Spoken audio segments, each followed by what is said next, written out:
और जम्मू कश्मीर से दफा 370 हटाने के बाद से कश्मीर में धीरे धीरे हालात बदल रहे। श्रीनगर में तिजारती मराकज़ लाल चौक, हरी सिंह हाई स्ट्रीट और पुराने शहर में पिछले 4 रोज से दुकान और कारोबारी सरगर्मियां ठप हैं। ताहम बटामालू और बाकी इलाकों में दुकानें खुली नहीं। वहीं सड़कों पर निजी गाड़ियों के अलावा पब्लिक ट्रांसपोर्ट की आवाजाही देखी गई। श्रीनगर के कई इलाकों में पुलिस और फोर्सेस की तैनाती बदस्तूर जारी है।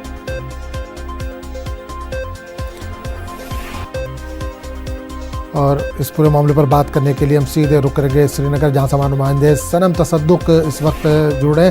सनम तसद्दुक, आज इतवार का दिन है, किस तरह का माहौल आप देख पा रहे हैं श्रीनगर में वादी में, खासकर जबकि कई दिनों से वहां पर बंद की सूरत हाल हम देख पा रहे हैं?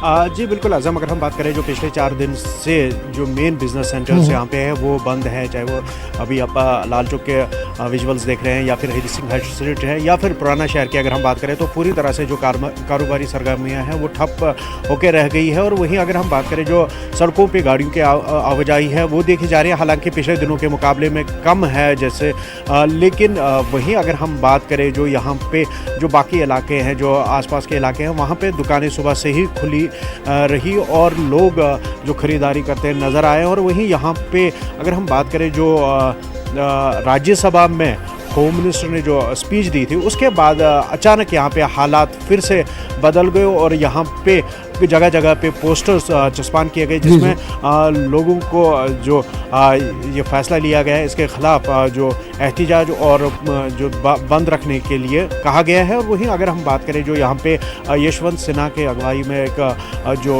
डेलीगेशन भी आया था, हालांकि कल वो साउथ कश्मीर का दौरा करना चाह रहे थे, वहाँ का जायज़ा लेना चाह रहे थे, लेकिन उनको होटल से बाहर आने की इजाज़त नहीं दी गई। लेकिन आज क्या कुछ वो करेंगे अभी उन्होंने नहीं कहा है कि क्या उनका आज यहाँ पे क्या रहेगा। लेकिन कल अगर हम बात करें तो कल यहाँ पे वो मुख्तलिफ लोगों से यहाँ पे मिले और उनसे इनपुट्स लेके यहाँ पे जो हालात है कैसे अभी है और कितना वक्त लगेगा और जो अभी फैसला लिया गया है 5 अगस्त को उससे कितना यहाँ पे गुस्सा है लोगों में। जी चलिए सनम तसद्दुक, बहुत बहुत शुक्रिया सर।